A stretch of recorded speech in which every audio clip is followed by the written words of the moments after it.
Olá, estudantes, bem-vindos a mais um episódio do nosso podcast, do nosso Papo Legal. Hoje eu, professor Ziel, e o nosso querido professor Humberto. E aí, professor?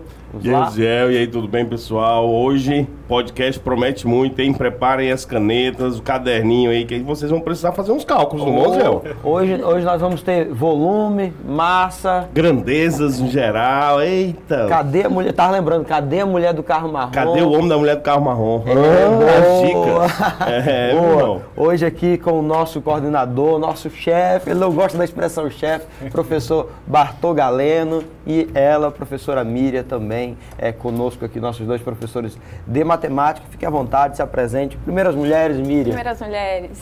Bom, meu nome é Miriam, né? Eu sou professora de matemática. E aí, falando um pouquinho de formação, né? Eu me formei no Instituto Federal do Acre, lá no campus Cruzeiro do Sul. Né? Lá estava iniciando a ideia de Instituto Federal, quando a gente começou a migrar para lá. Parecia uma rede privada, as pessoas ficavam naquela... Era um lugar místico. E aí eu fui, formei lá e as portas abriram, assim, vieram professores de vários estados, né, porque o campus era novo, não tinha muitos professores locais. Então os professores vinham trazendo ideias e aí eu concluí a graduação, consegui fazer essa arte aí de concluir em matemática, né, a deixa de todo o curso de exatas. O professor entrava e dizia, daqui só vão formar 5. E aí, graças a Deus, quando chegou a época, éramos 3 formandos, na época correta.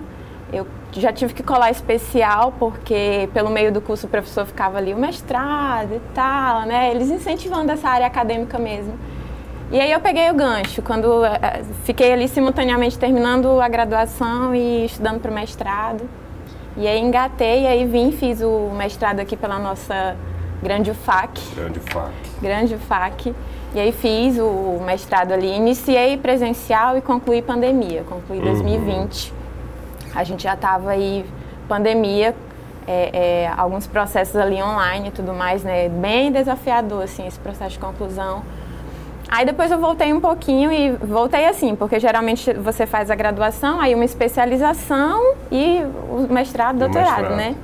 E aí eu direto pro mestrado. Direto pro mestrado, aí quando eu terminei o mestrado eu falei, e agora? Porque não tínhamos assim para ir pro doutorado, né? Estávamos respirando. Tem que respirar um pouco.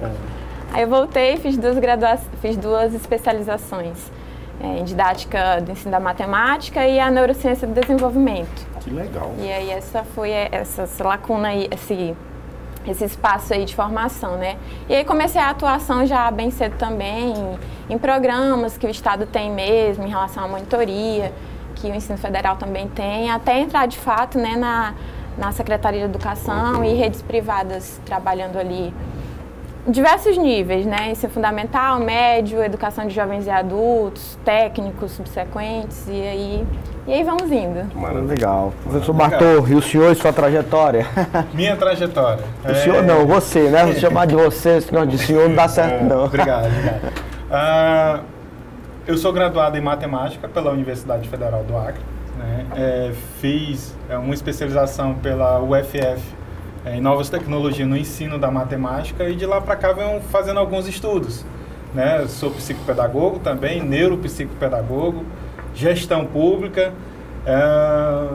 são várias, né? O rico é tão grande que tem que fazer uma lista aí primeiro. É grande o negócio. Também sou mestre, no mesmo nível da Mira, né? Pela Universidade Federal, pela UMPSIM, que é mestrado profissional em ciências e matemática.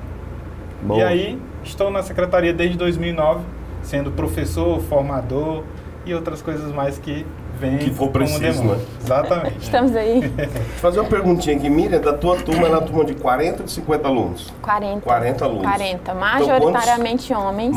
Isso eu ia perguntar, quantas mulheres nessa turma de 40? Não sei te quantificar assim, mas não acho que não passavam de 15 mulheres, não.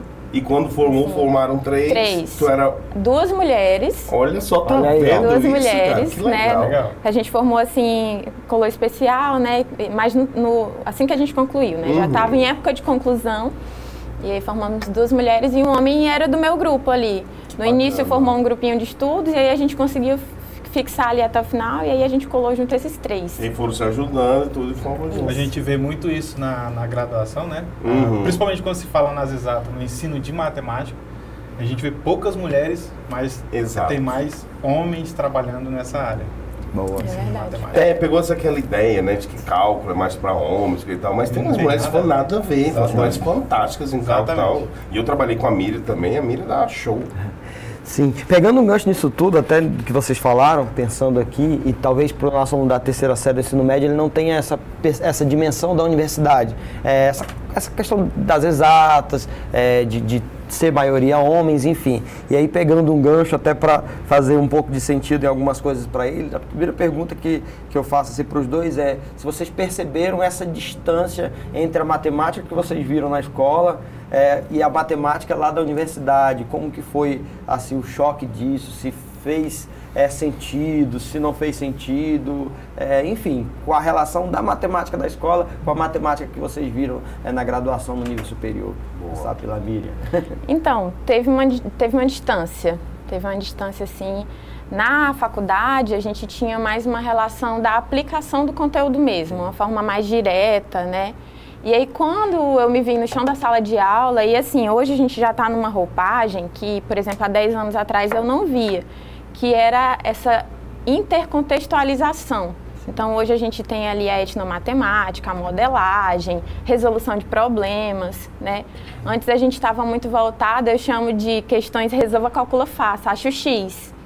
Né? E hoje não, a gente já tem essa roupagem de trazer, e a própria BNCC fala disso, né? Divide ali a matemática nos campos, fala sobre o letramento matemático, que o aluno vai ter ali que raciocinar, inferir, não somente o cálculo em si, né? O algoritmo pronto.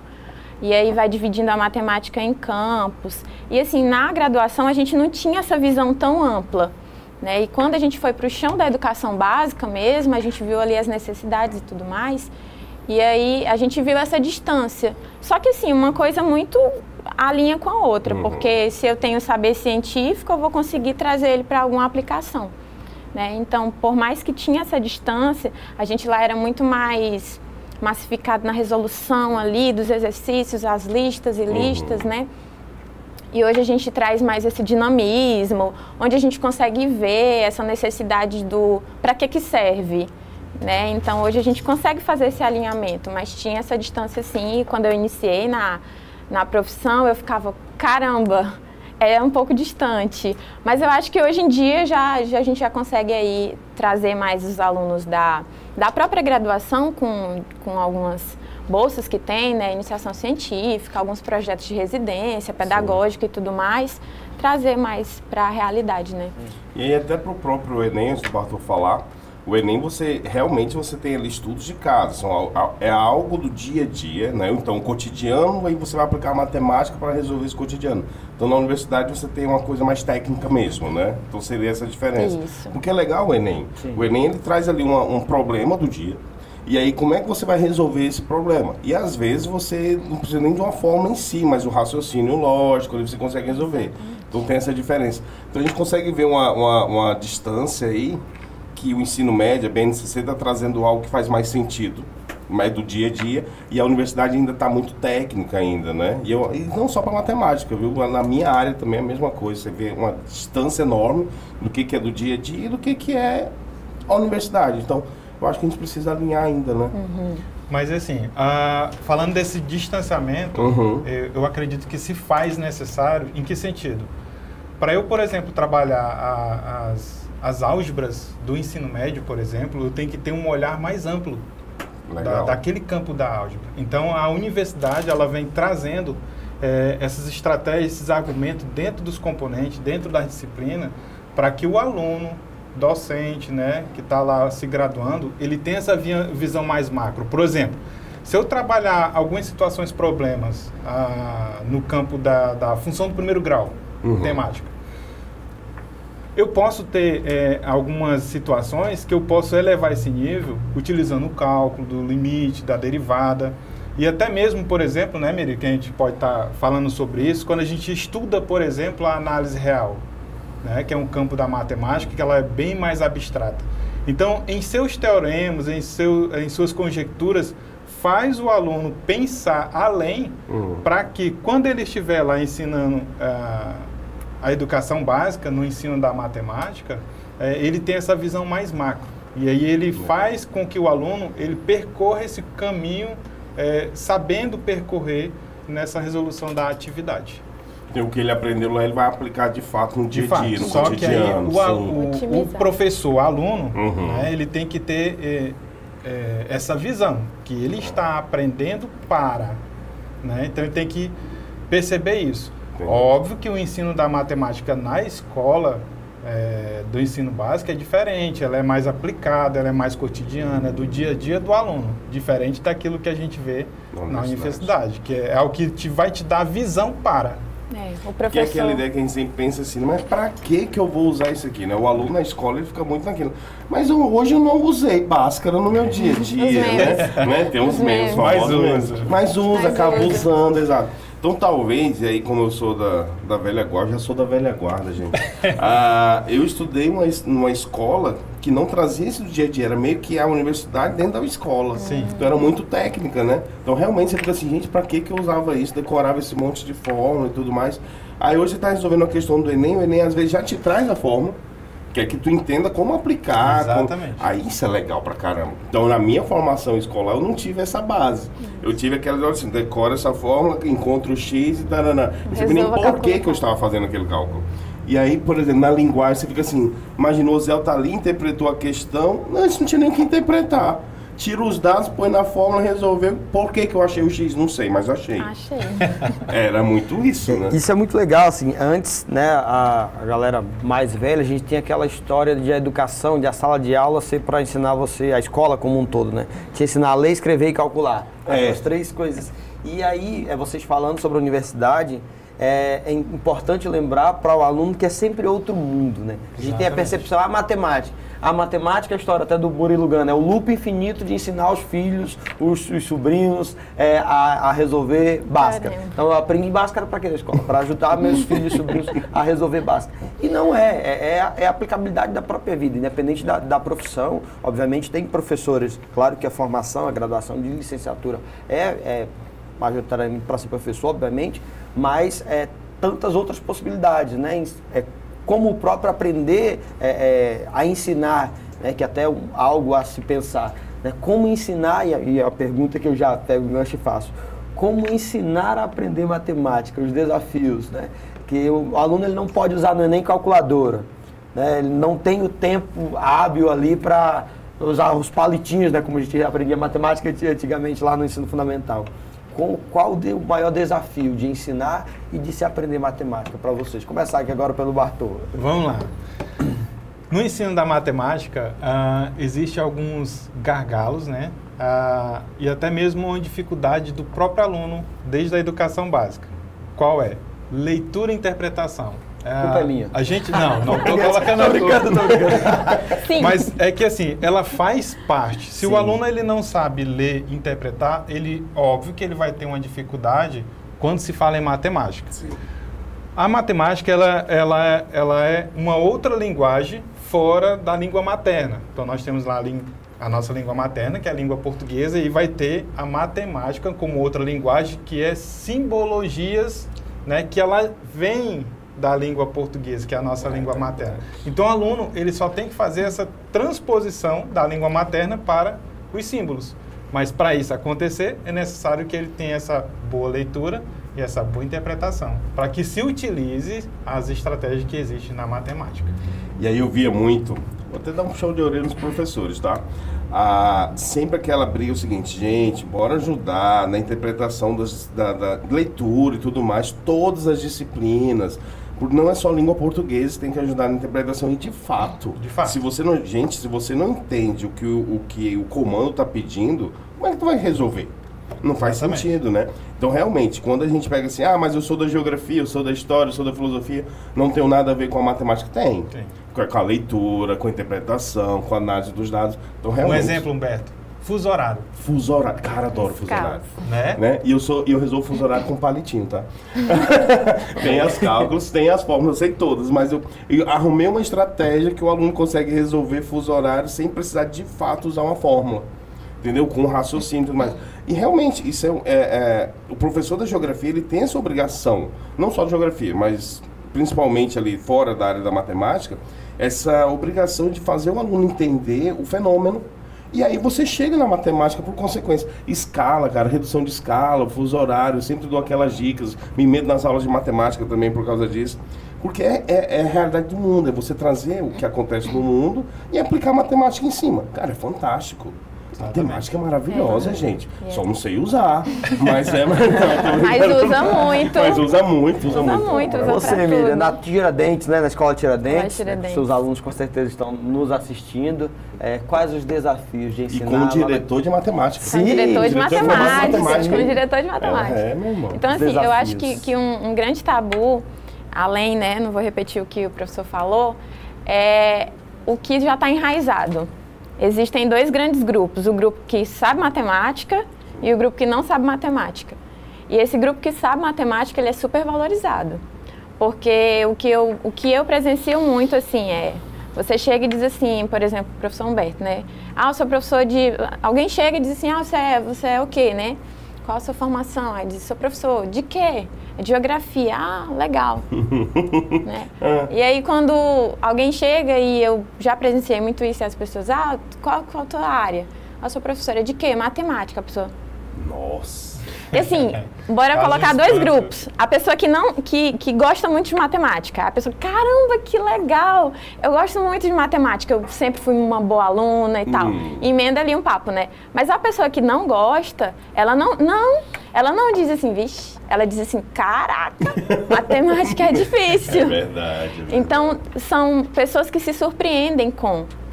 E assim, um dos desafios que eu tenho muito e que eu procuro muito vencer com os meus meninos é assim, eu entendo você dizer que não gosta, e até que isso foi enraizado ali, né? Às vezes a família não gosta, o incentivo não vem e tudo mais. Você não gosta, mas você precisa. O que é que nós vamos fazer com isso? Porque hoje nós somos ali, nós vivemos ali no estudou para o Enem. Né? A nossa grande massa aqui da nossa região é isso, né? A gente colocou ali a faculdade como nosso objetivo e aí a porta de entrada do Enem. Aí a pessoa diz, eu não gosto, eu não sei matemática. Eu digo, não, você não vai ficar nessa caixa. A gente vai ter que dar um jeito ali para te tirar dessa caixinha. Então, eu tento quebrar muito esse tabu, onde relaciona esse ensino-aprendizagem, né? Porque é muito fácil pegar um menino que já veio ali do fundamental com tudo preenchidinho e ele puxar ali um 800 em matemática, sabe? É tranquilo. Mas e a galera que veio com as lacunas? O que eu vou fazer com ela? Como é que eu vou trazer ela para perto? Né? E eu senta aqui do meu lado, vamos fazer juntos, vamos interpretar. E outro tabu também que eu encontro é que às vezes eles querem ler as questões e quer que a questão diga qual é o conteúdo. Se não vier lá assim, era uma vez o cone, você vai usar a geometria espacial. Se eles lerem e eles não visualizarem um tópico, porque às vezes o professor inicia a aula com o tópico, né? Hoje nós vamos estudar geometria plana, áreas. E aí lá na questão ele quer que tenha geometria plana, a área do retângulo. Se não tiver isso, ele não sabe o que fazer. Leu e disse, não sei. Aí uma coisa que eu faço muito, que aí atrela a interpretação e tudo mais, é me conta a história. Porque às vezes eles estão lendo ali mecânico, né? João comprou o carro. A leitura como processo de decodificação, isso, né? Só decodificando. Aí ele termina a leitura, aí eu digo, agora me conta. O que a questão tava? Qual era a história da questão? Aí ele volta a ler. Eu, não lê não. Professora, ele tava contando aqui que era um cara que tava indo comprar um carro e tal. Coloca isso como uma coisa da vida. Legal. Né? Não do algoritmo pronto. Conta a história da questão para mim. No final ele tava querendo o quê?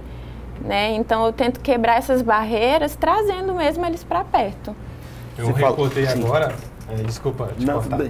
Recordei agora quando eu estava produzindo uma atividade lá na 6ª série, quando estava na sala de aula, né? Então tinha uma atividade que eu trabalhei ela era a atividade de subtração, né? Mas eu utilizei a palavra diminuir. Em outra situação, problema, ela tinha a palavra subtrair. O aluno veio e perguntou o que era. Então a gente percebe que a gente tem que trabalhar muito até essas situações das palavras, técnicas, vocabulário, ampliar isso para o aluno, para que ele consiga fazer essa interpretação que a Miriam está falando das situações. Reduziu-se, né? Ampliou-se. Aumentar bloqueia o aluno. Bloqueia. Então, se tiver lá colocado assim, menos de alguma coisa, que tirar, decorou menos, e o mais, decorou menos. Agora, se tu colocou outro sinônimo, já era. Igual na língua portuguesa, né? Você tem lá, o aluno aprendeu lá, Joãozinho foi à feira. Quem foi à feira? Joãozinho é o sujeito. E aí tem uma questão clássica de concurso, né? Que é do ouviram do Ipiranga as margens plácidas de um povo heróico brado retumbante. Quem é o sujeito? Mas começa com o verbo, professor, enfim, na língua portuguesa, na gramática especificamente, tem também muito disso. Mas só pegando o gancho do que a Miriam disse, ela falou tabu, a gente tem aqui 4 mitos, vai virar um quadro do podcast, o momento do podcast, mitos e verdades sobre a matemática. Vou fazer as 4 e vocês respondem. Legal, hein? Fica legal, ó. Fica legal. Primeiro, mitos e verdades, do professor Ferreto. Obrigado, professor Ferreto, que está nos assistindo. Brincadeira. Dá o like. Queremos você aqui, professor Ferreto. É possível aprender matemática utilizando apenas calculadora? 2. Para aprender matemática, é preciso saber somente as 4 operações? 3. Só se aprende matemática decorando fórmulas? 4. É possível passar no vestibular sem resolver cálculos de matemática? E 5º e último, as pessoas orientais são melhores em matemática? O que vocês têm a dizer sobre esses mitos e verdades? Vou deixar a Miriam começar. Vai lá, Miriam. Apenas. A primeira, se é possível aprender apenas utilizando calculadora. A calculadora hoje ainda é um problema, assim, no sentido de... os meninos ficam adaptados ali a usar a calculadora, porque às vezes a multiplicação, a operação básica que está pedindo na questão não é o objeto fim da questão. Sim. Então vocês veem muito isso, né? Quando eles estão resolvendo. Professora, é só uma divisãozinha aqui, que ele vai precisar dela para incluir lá, para chegar em outro resultado, né? E aí eles querem, é só parte do processo, e eles querem fazer na calculadora, né? E aí eu tenho uma briga muito grande sobre isso, porque as nossas provas, elas não deixam eles usarem. Sim. Eu já até comentei com os meninos que tem algumas provas, por exemplo, de contabilidade, que eles deixam uma calculadora específica, não é a nossa calculadora científica, não é o celular, é a calculadora, né? Mas, assim, vou aprender matemática só usando aquilo? Não vai. Porque, assim, ela tem toda uma programação, toda uma sistematização ali por trás, que se você só mexer, você não vai conseguir fazer essas leituras, né? Sim, então, ali, só usando ela, vai conseguir aprender? Não. Você pode conseguir encontrar algumas regularidades, né? Por exemplo, cliquei no 2 mais 2, no igual deu 4. Se eu clicar no igual de novo, menino, foi aparecendo outro valor aqui na tela, o que é isso? Reseta, volta. 2 mais 2, vou clicar aqui de novo. Tá fazendo de novo a regularidade ali, o mais 2, mais 2, mais 2. Né? Exatamente. Né? Então, então, assim, ele vai conseguir ter alguns processos que ele vai conseguir observar, né? Mas, assim, falar assim, aprender matemática, é muita coisa, né? Aprender matemática. E até para usar calculador, você tem que saber usar os meios. Não é só você pegar e digitar ali. O calculador tem várias funções. Muitas. E aí, falando de calculadora, ela é um recurso a mais para se utilizar dentro da matemática. Né? Não é o fim, né? Não é o único. Fim, como a Miriam falou. Já responderam a segunda, não dá para aprender matemática só com as 4 operações. Dá para aprender só decorando fórmulas, professor Bartô? Não dá, porque são infinitas fórmulas de matemática. Né? Como a gente, por exemplo, vamos tratar de volume. Geometria espacial. Nossa, é muita fórmula. Então, o que a gente tem que saber? Pegar um elemento da geometria, por exemplo, trabalhar volume, pegar uma que dela vai sair todas, e assim você consegue, a partir de raciocínio, a partir de algumas estratégias que existem dentro da matemática, formular as outras fórmulas de volume, quando se tratando de volume. E continuam surgindo novas fórmulas também, né? Então não adianta eu decorar o que tem hoje, sendo que, se eu não me engano, até aquele rapaz que participou do reality lá, o Gil do Vigor, ele trabalha com isso, né? Criando fórmulas para hipóteses e tudo mais. Tal. Ou seja, não tem só o que a gente conhece hoje, continua surgindo. Muito né? mais. O fato é que a nossa matemática ela é criada por isso, assim, os postulados, né, os axiomas. Mas, assim, de novo, o que a questão está contando? Porque tem uma história ali por trás que a gente consegue jogar no algoritmo, sair da linguagem materna para a linguagem simbólica, né? Lê essa equação para mim, lê. O fulano mais o fulano igual a tanto, né? Agora escreve ela na linguagem matemática, e às vezes eles têm dificuldade com isso, né? Mas só decorar a fórmula, vai? Não vai, é muita coisa. E assim, matemática vem acumulando, então ele fala de geometria espacial, mas para eu pegar o espacial eu tenho que lembrar do plano, né? Esses dias um aluno da terceira série, a gente está em geometria espacial, e aí ela comentando, a gente falando do retângulo, poliedros de... Sólidos de revolução. Sólidos de revolução. E aí, James, obrigado. Olha aí, muito bom, muito bom. Saber falar. Obrigado, professor James. E aí ela deu um insight, assim, elas, professora, nunca, porque eles veem isso lá no quinto aninho, no quarto, quinto aninho, né? Sai das figuras planas ali para os sólidos, para reconhecer o 2D, o 3D, e ela dando lá uma vivência de que ela não tinha feito, para ela o retângulo era o retângulo, e, por exemplo, o paralelepípedo era o paralelepípedo, como se eles não tivessem um link, uma correlação. Né? Uma correlação. Na verdade, as faces do poliedro, né? Ele vem da geometria plana. Então, eles vêm linkando ali. Tu tem a espacial, mas tu teve a plana. Para a plana, tu teve as operações básicas, né? E aí tudo vem linkando ali. Aí quando falta alguma coisa dessas, aí a gente tem uma dificuldade, né? De chegar ali. E às vezes assim, estou ensinando aqui função. Aí, função para a educação básica, porque a gente ainda tem a matemática para as aplicações, né? Então, a matemática na educação básica. Aí os meninos às vezes aprendem e dizem assim, mas é só isso. Aí eu digo, calma, né? Por enquanto. Por enquanto. No primeiro ano é só isso, na primeira série é só isso, na terceira série é outra coisa. Na faculdade é outra coisa. Né? E aí, no Enem, dá para resolver sem cálculos? Dá para resolver as questões ali sem fazer cálculos? Vai começar mesmo. Se deixar, se deixar, vai embora. Cara, não dá, olha só. É um caderno específico para uma matemática. 45 para uma disciplina. Então, o peso já começa aí matematicamente falando, né? Sim. Enquanto você tem outros cadernos que agregam ali 2, 3 disciplinas. Você tem 4 disciplinas, né? Você tem ali o caderno de matemática com 45 questões, que é uma única disciplina. Né? Então, 25% da prova, não se tirar dá. A redação, é muita coisa. É um caderno muito importante.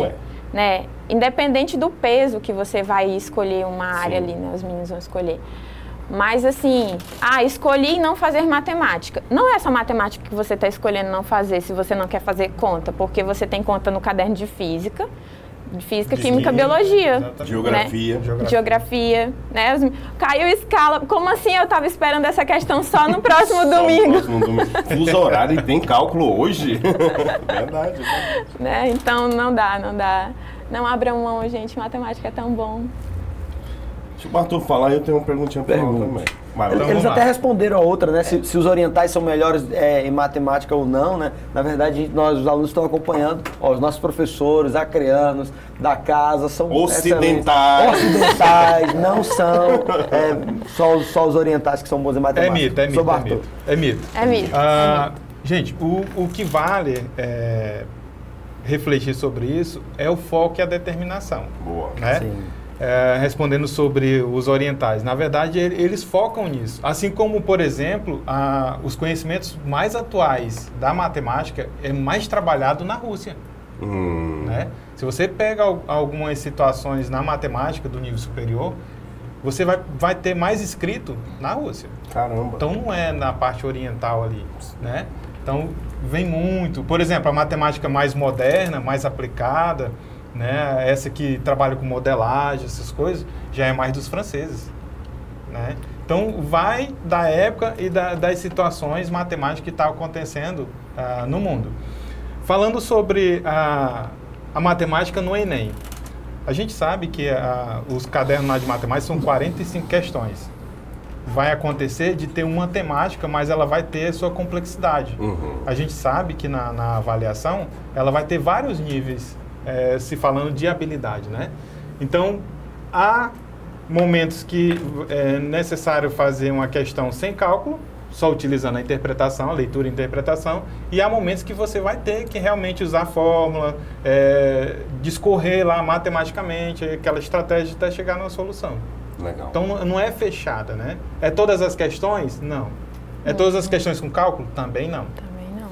O que eu acho legal da prova do Enem, e eu gosto muito de matemática, né?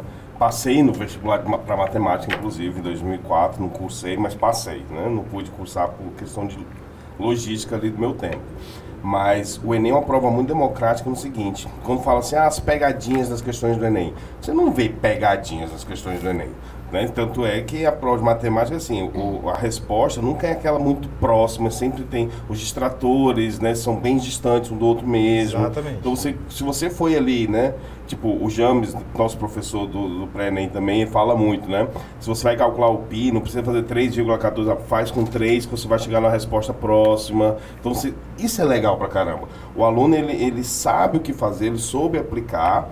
E aí, assim, ele foi de uma forma mais fácil e tal, porque ali ele não está construindo um prédio também naquele momento, né? Se ele errar ali um 1,14, o prédio não vai cair, exatamente, né? Então, eu acho isso muito legal da prova do Enem. Mas eu queria fazer um comentário do seguinte. Tem um professor que eu trabalhei muitos anos com ele, da área de física. Não vou citar nomes. Mas ele sabe quem é. E ele falava assim, rapaz, eu resolvo mais da metade das questões da prova de matemática só com regra de 3. Se o aluno sabe regra de 3, ele faz mais da metade do caderno de matemática. Isso é mito ou dá para fazer muita coisa? A regra de 3 eu uso para muita coisa, obviamente. Mas é fato? Dá para fazer mais, tipo, 30 questões de matemática? Cara, 30... Eu acho muito, né? Muita. De 45? Muita.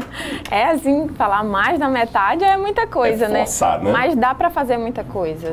Porque, assim, a regra de 3, você pega ali uma proporção, você consegue fazer uma inferência, se isso está aumentando, isso aqui também vai aumentar, se está aumentando aqui vai diminuir.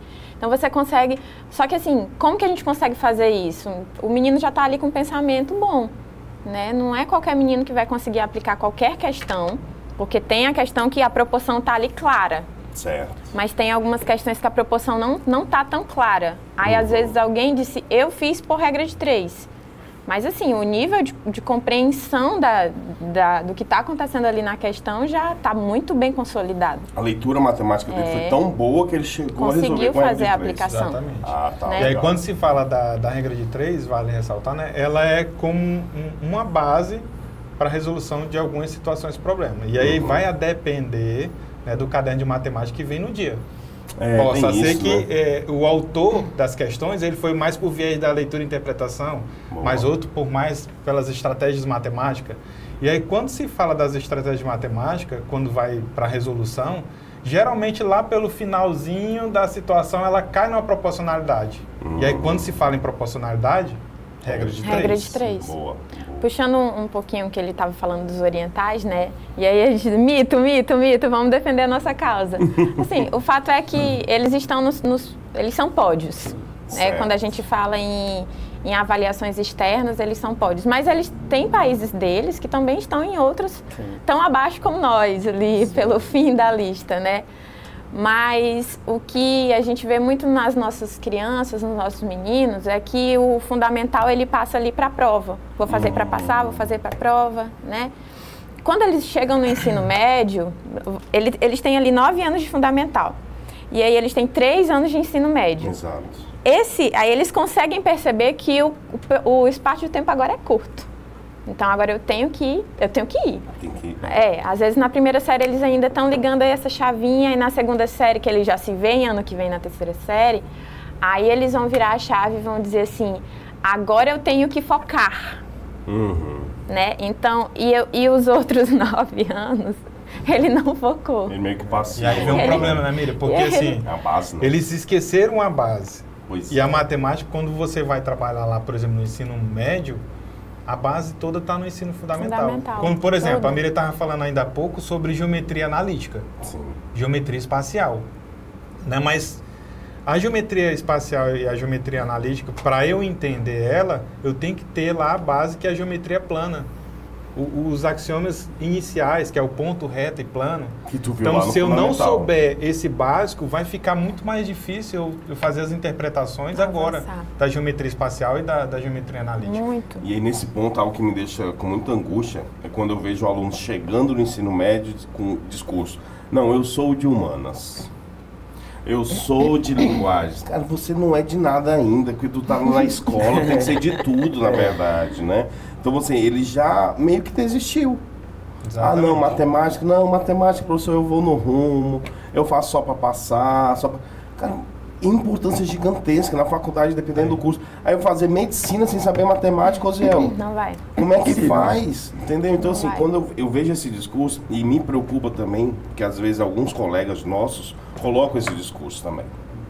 Ah, não, mas você é de humanas, você lê tão bem, escreve tão bem. Cara, mas por que quem gosta de matemática também escreve bem? Também lê bem? Entendeu? Às vezes é numa linguagem diferente, com a linguagem matemática, mas sabe? Então, assim, me preocupa muito nas escolas ver esse discurso de, eu sou de humano, sou disso, sou daquilo. E aí ele acaba desistindo, né? Ele já entra no ensino médio, não gosto de matemática, não aprendo, não sei. Isso. E aí isso me dá aflição, obviamente. O que eu comentei... E aí a Miriam até ressaltou no início da fala dela, do podcast, né? Sobre isso, que a matemática, não posso olhar a matemática como um fim. Né? Eu vou fazer a matemática aqui pensando na engenharia, eu vou fazer a matemática pensando na arquitetura. Ou se eu não vou fazer isso, eu não preciso de matemática. Mas ela é para a vida. Por exemplo, eu vou fazer um empréstimo no banco. Matemática? Como é que eu vou fazer as comparações de juro? Como é que eu vou fazer toda a minha projeção da minha vida financeira se eu não sei trabalhar essa matemática? Mas eu não sabia que eu ia pagar 3 vezes o que eu peguei. Sim. Entendeu? Se tu tivesse lido o contrato direitinho, visto ali direitinho, juro, compor, juros sobre... A letra miúda. Não, quando a gente tá, quando tá entrando em matemática financeira, eles se amarram, assim, porque até eles descobrirem os impostos, né? Aí eles, isso é real, professor? Isso aqui é real? Boa. Eu fico com o quê? Sobra o quê pra mim? Perfeito. Nada. Muito bom, muito bom. Mas esse link é muito importante, né? A gente agora, quando veio o novo ensino médio, a gente tem as rotas, e aí a gente separa os blocos, né, e tudo mais, e aí os meninos ficam muito nessa, eu sou de humanas, eu sou de tal bloco, né, e assim, eu sempre toco nessa tecla com os meninos, eles sabem disso. O que a gente vai fazer com isso? Ok que o pessoal da engenharia, da arquitetura, da economia, da contabilidade vai usar muito mais. Sim. Mas o pessoal da medicina vai fazer a proporção lá do remédio. O pessoal eu falo para eles, o pessoal do direito, o que mais aplica é fração, 1/6 da pena, 1/4 da pena, não sei quanto por cento do dinheiro para pensão. Então tem as aplicações, né? Eles não conseguem fugir disso. Então, assim, às vezes eu falo a grosso modo assim, eu digo, bora, engole aí e vamos para cima, não desiste, né?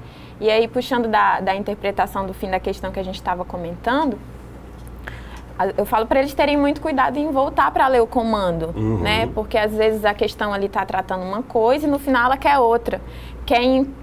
Tá dando em metro, mas no final quer em centímetro. Eu sempre falo para eles terem muito cuidado, ver o que ela está pedindo de fato, né? Achou o X, mas ela não queria o X, ela queria o triplo do X. Então achou o X, volta lá de novo para dar aquela verificada rápida se é realmente isso que ele está pedindo. Porque uma coisa que eu já trabalho muito com os meninos é as alternativas. Eu não coloco elas aleatórias. Eu tenho ali o gabarito é 30. Porque às vezes na correria aí a gente vai colocar 15, 10, 9,5. Não, eu falo para eles, olha, quando a gente está em revisão, aí a gente faz um cálculo lá que tem vários processinhos até chegar no final.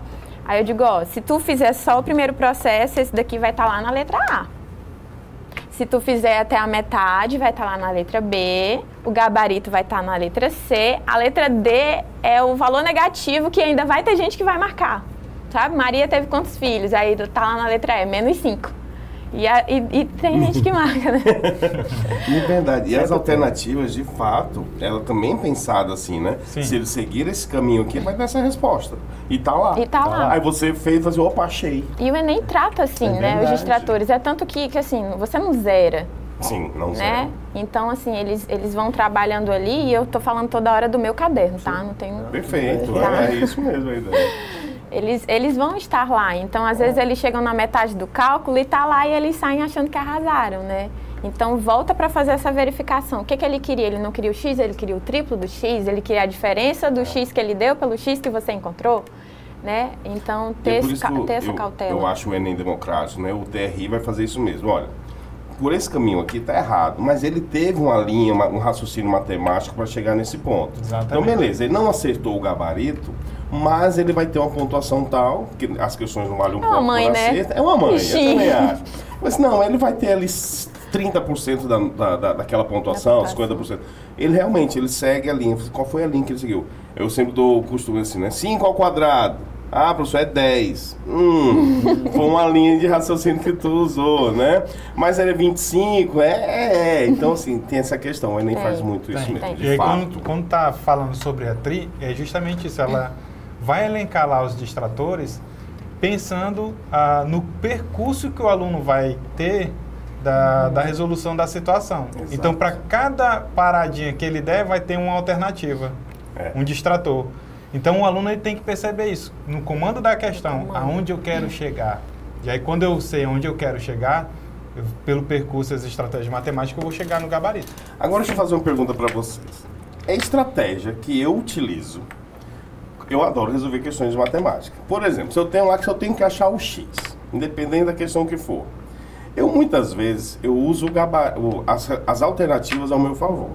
Eu pego a alternativa A, coloco no lugar do x e faço a equaçãozinha. Se equivalente... Não, isso vale? Ou é coisa voz da minha cabeça? É uma das estratégias. Uma das. Tem hora que funciona. Eu só fico preocupado assim, se a resposta for eu perdi um tempão. É uma boa. Eu digo para os meninos assim, vai no meio termo, vai nascer... Porque ela vai estar crescente, né? Crescente, ela vai crescente. Vai nascer. Se for menor, tu volta na A ou na B. Se for maior, tu desce. Os alunos, olha como tu és. Gente, a estratégia do mestre. É tempo, gente. Tempo é ouro ali naquela prova, né? E até falava muito com os professores também. Trabalhei com a Miriam, né? Na época eu era gestor da escola. E eu sempre falava assim, gente, o gabarito ele não é aleatório, as alternativas. Ou ele está crescendo ou ele está decrescendo. Então não é tipo... Letra A 10, aí letra B 2, letra C 30. Não, ele segue essa ordem. Então, por exemplo, vai nascer, ou é subindo ou é descendo. Faz muito sentido, viu, galera? Quando der pra fazer, né? Quando der pra aplicar. Quando der pra aplicar. É verdade. Bom, fazendo um comentário sobre tudo isso, e o momento que eu não gosto de falar, né? Partindo pra quase uma finalização do nosso episódio. E já? Passou muito rápido. Eu não falei nem metade do que eu queria. Mas assim, temos ainda um tempinho. Mas um comentário, né? Pegando o gancho do nosso próprio podcast, de tudo que os colegas falaram, é interessante pensar sobre isso. Eu sempre digo para os alunos, tudo se aprende, gente.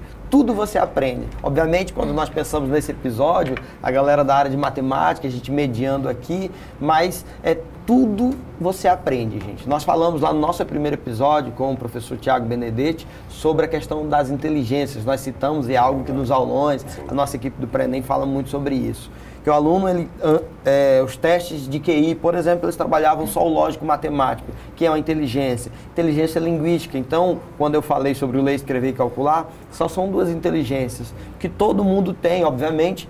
Tem pessoas que ela vai ter uma predisposição, ou talvez pelo processo de formação, como a Miriam disse, o professor Bartô, ela aprendeu de forma mais satisfatória algumas habilidades ali da área matemática, e por isso ela, no percurso, ela se deu bem, foi um caminho mais rápido, mais fácil, enfim. Mas eu tenho inteligência lógico-matemática, linguística, eu tenho inteligência intrapessoal, interpessoal, e isso também se aprende. Às vezes a pessoa ela é muito introvertida, mas ela vai para uma profissão que eu tenho que ter inteligência interpessoal de forma mais acentuada. No dia a dia eu lido o tempo todo com pessoas, então eu vou ter que desenvolver e trabalhar essa inteligência. Eu tenho inteligência naturalista, eu tenho inteligência musical, né? Obviamente nem todo mundo vai tocar instrumento, mas a percepção musical, estudar ouvindo música, por exemplo, eu nunca toquei, não sei nem cantar, não sei fazer nada, mas eu tenho essa inteligência que se manifesta dessa forma. Você tem outras inteligências ali relacionadas, aí vocês podem estudar e pesquisar, ouçam lá o nosso primeiro episódio do nosso podcast, que nós comentamos um pouco a respeito disso, e citamos justamente isso, que tudo você consegue aprender, gente, tá bom? Uma das últimas perguntas já falamos sobre grandeza, sobre sólidos de revolução, qual o top conteúdos do Enem, gente? Média, moda e mediana, as Três Marias. As Três Marias. O que eu tenho que estudar nessa reta final? Se o aluno está desesperado, o que ele tem que revisar agora? Se ele está assistindo há uma semana, 7 dias do Enem, e ele vai estudar 3 dias, não nos últimos dias, gente, por favor. Se ele for estudar 3 dias, agora eu peguei vocês. O que eu estudo em 3 dias? Quer começar, Miriam? Eu vou deixar você começar. Tá bom. Bom, deixa eu ver. Muito facilmente ele iria para as questões que trabalham em estatística. Então, a gente tem uma grande massa ali de gráficos e tabelas, que às vezes é só uma leitura e interpretação, uma operação básica, né? Análise mesmo, e aí gráficos e tabelas. Mesmo que ela entre ali em outras áreas de conteúdo, né? Estatística, moda, média, mediana, porcentagem e tudo mais, mas é uma grande parte da prova. Funções, né? A gente tem ali também. Geometria, né? A gente tem uns outros que... Porque assim, são 45. Às vezes os meninos perguntam assim, funções, cai muito? Gente, o que é muito? Porque não tem um conteúdo que tem 20 questões, não. Né? Eles são ali distribuídos. Então, assim, às vezes o cai muito é 10. Quando a gente fala 10, 12 questões ali de análise de gráfico e tabela, que vão variar entre esses outros conteúdos, né? Mas, assim, 10, 12 de 45. Então, não dá só para pegar um ou outro conteúdo. Escolher 2 conteúdos aqui, professora. Rapidão, professora. Aqui, 2 conteúdos aqui para eu estudar. Entende? Difícil, né? Você pensar nisso, então, ali a gente pensa ali nessa parte, né, de estatística, quando vai fazer ali gráfico, tabela, funções, geometria. Aí eu ainda encaixaria mais uma probabilidade de análise combinatória ali, né? E uma coisa interessante sobre isso é que às vezes os meninos ficam muito na vibe de, eu só vou acertar as faces. Vou acertar todas as faces. Gente, mas pensa comigo, se tu tem condição de acertar todas as faces, tu tem bagagem para acertar difíceis. Boa. Porque, assim, tentar acertar todas as faces é o que a grande massa vai fazer. Sim. E qual que vai ser o teu diferencial? A gente vai para onde também? Porque, vou gabaritar aqui todas as faces. Então, a gente tem como ir para as difíceis também. Então, e aí faça isso, mas não deixe quando de fazer a nota demais. aí vai dar aquele diferencial. Perfeito. Né? Uma dica que eu deixo para os nossos estudantes da rede e os egressos, né? É que foquem realmente, que nem a Miriam falou, na parte de estatística, né? Que é a mais simples de todas. E a parte de matemática básica. Que a gente vê pelo padrão das provas anteriores, que ela vai lá mais ou menos 45% da prova de matemática, ela vai para esse viés, né, de estatística junto, tá? E a matemática básica. Aí depois vem as demais, que é as de mais profundidade, né, que aí vai trabalhar a geometria mais profunda, os sólidos, né, a própria geometria espacial, né? Que aí você precisa de uma matemática mais rebuscada, você precisa entender mais das fórmulas e tal, para poder desenvolver os cálculos. Mesmo que com 45 questões tem que cair tudo, né?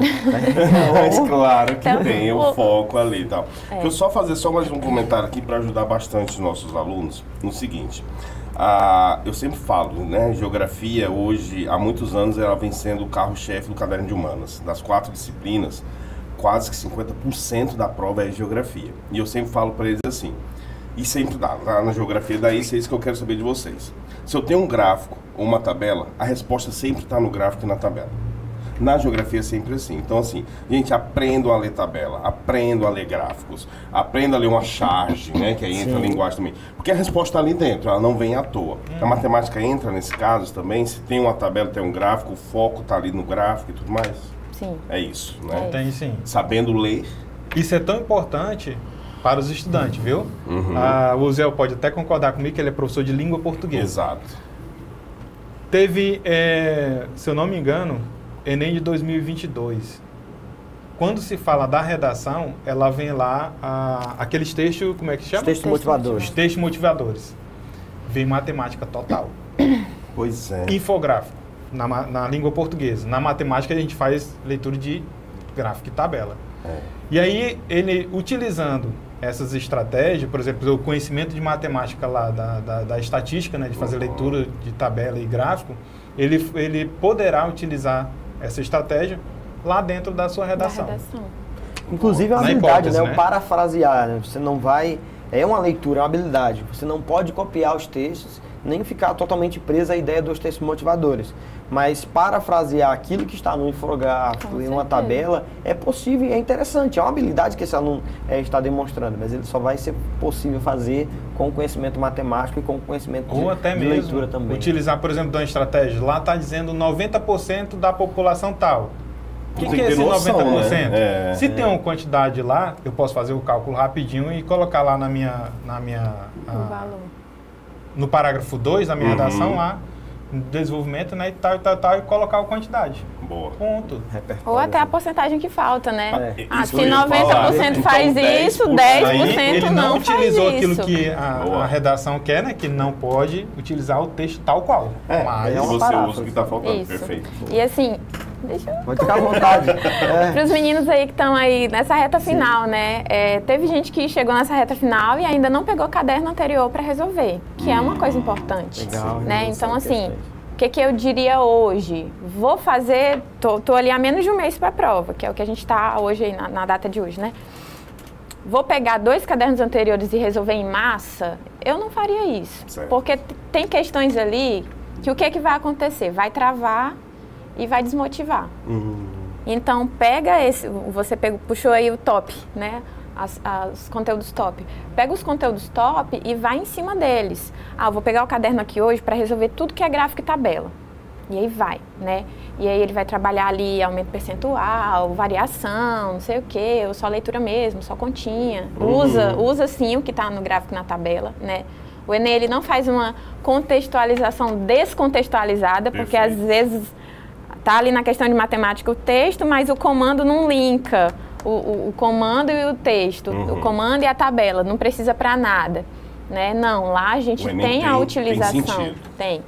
E aí outra coisa que a gente tem que ter cuidado é com relação aos dados. Às vezes a questão ela vem cheia de dados.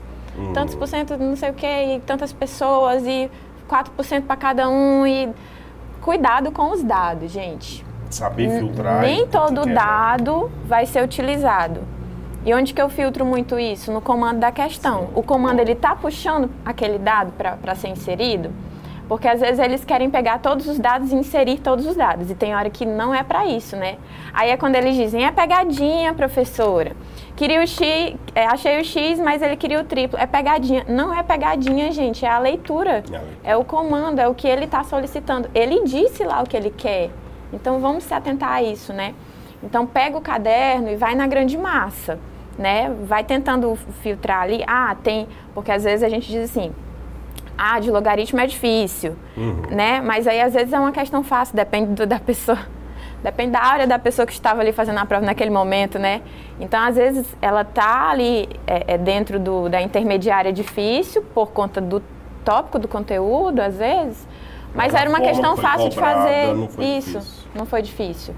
Então tenta massificar ali o que é de grande valia, né? E dando tempo, aprofunda no que pode ser aprofundado. Uma questão de probabilidade ali, uma análise combinatória que sempre vem. Além de que tem questões que sempre se repetem. A tabelinha que sempre se repete, que todo ano vem. A variação percentual, o aumento percentual, que todo ano vem.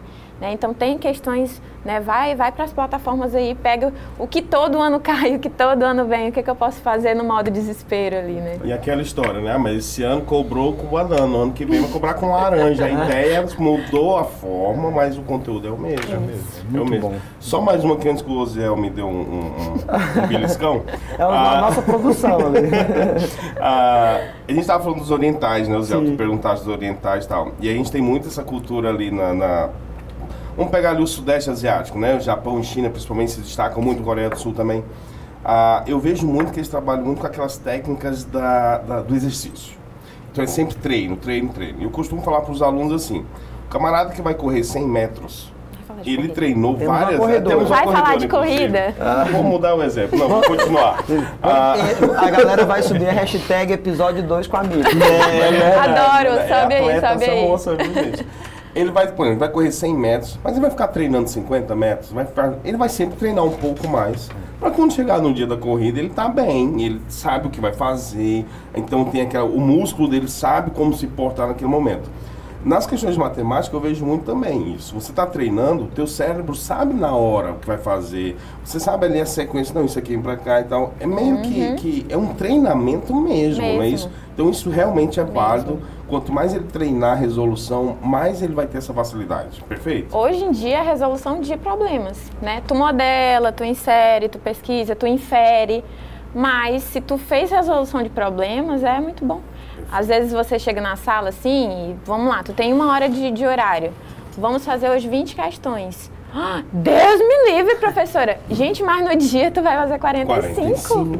Como assim? Aí tu quer 10 minutos, 15 minutos para uma questão. Não faz isso, né? Com 3 minutinhos ali, contando com gabarito. Testou, não vai para a próxima. Outra coisa que eles querem fazer muito é fazer linear, né? Eu vou fazer a 1, consegui. Vou fazer a 2, consegui. Vou fazer a 3. Entendi. Travou, não foi. Cara, vai pra próxima. Deixa ali uma marcação, vai pra próxima, depois se der tempo volta naquela. Eu falo isso também. Inclusive é algo que é aplicável em todas as provas, né? Os cadernos, eu até oriento sempre, tentem resolver aquelas questões na prova de linguagens. Questões que tem charge, que tem ali um infográfico, que tem um texto publicitário. É mais interessante por causa da questão do tempo. Difícil, fácil. Não, gente, remir o tempo, é aproveitar aquele tempo que você tem para fazer a prova. Tem um tópico, né, Humberto, que nós colocamos, e eu creio que a galera que está acompanhando percebeu, que foi a questão da relação da matemática com todas as outras áreas. Sim. E nós comentamos aqui muito bem, todos vocês com certeza perceberam a relação que a matemática tem com a geografia, com a língua portuguesa, com outras áreas do conhecimento. E isso é muito legal, assim, essa contextualização, essa relação entre as áreas. O Humberto falando sobre a geografia está na maioria da prova de humanas, e é legal até nos nossos alunos ele dá aula justamente com a história, porque a geografia está na história. A geografia aparece lá, a geografia nas propostas de redação também, quando ele coloca lá e matemática, uma estatística de uma porcentagem de uma minoria social em uma região do país, em uma região do mundo. E essas relações eu tenho certeza que vocês perceberam nas nossas falas, e a gente acabou respondendo e comentando sobre. Perfeito. E assim como os primeiros e os principais matemáticos eram filósofos. Sim. Né? Então você vê, ele não está separado. A gente separou por caixinha depois. Né? Mas eram os mestres do conhecimento. Então o filósofo que discutia matemática e tudo mais. E discutia geografia ao mesmo tempo. E astronomia. E aí vai embora. Exatamente. Agora sim, para finalizar, últimas dicas, professora Mília, professor Bartô, para a gente finalizar o nosso episódio, esse super episódio de matemática, muito conteúdo. Espero que vocês tenham ficado aí com papel e caneta na mão. Manda esse link, por favor, para pelo menos umas 10 pessoas, para a galera que está se preparando aí, que precisa ter acesso a essa informação, a essas dicas aqui com os nossos professores de matemática. Últimas considerações, Miriam? Gente, só agradecer, né, o convite inicialmente. A gente que agradece. E assim, alunos, estudem, né? Façam aí a parte de vocês, né?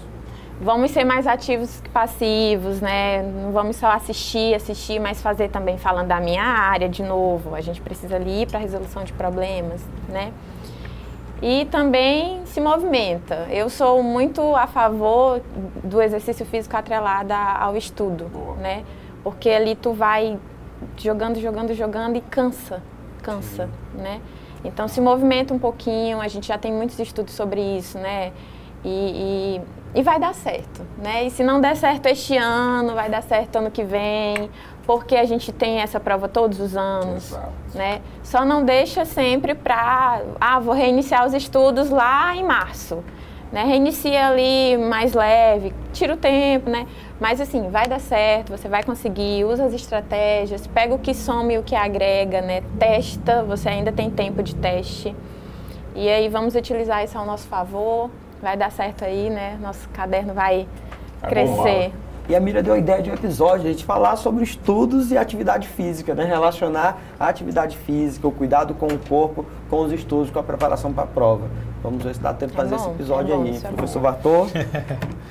Vamos lá. Minhas considerações finais, né? Agradecer pelo convite dos colegas de trabalho. Certo, né? Ganhamos um pontinho. Minha dica final para os nossos alunos e egressos, né? É aquilo que a gente estava conversando desde o início. Fazer a leitura da avaliação no dia da prova, né?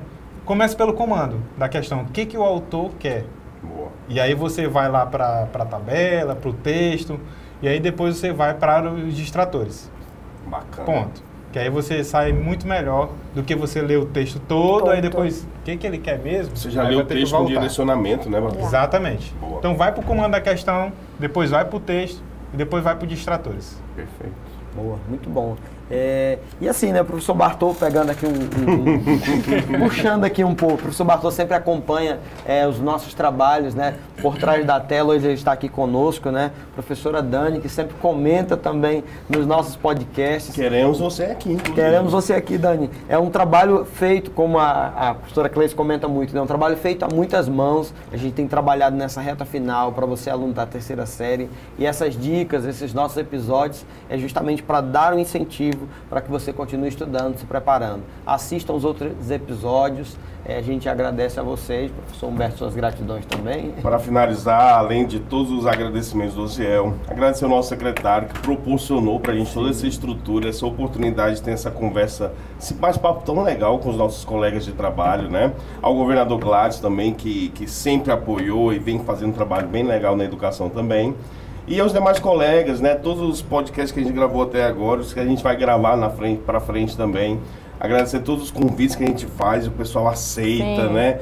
E vem de coração aberto, isso é muito legal. E sempre é um papo legal, sempre é um papo legal. Então eu quero aqui agradecer muito a vocês também que estão assistindo a gente aqui.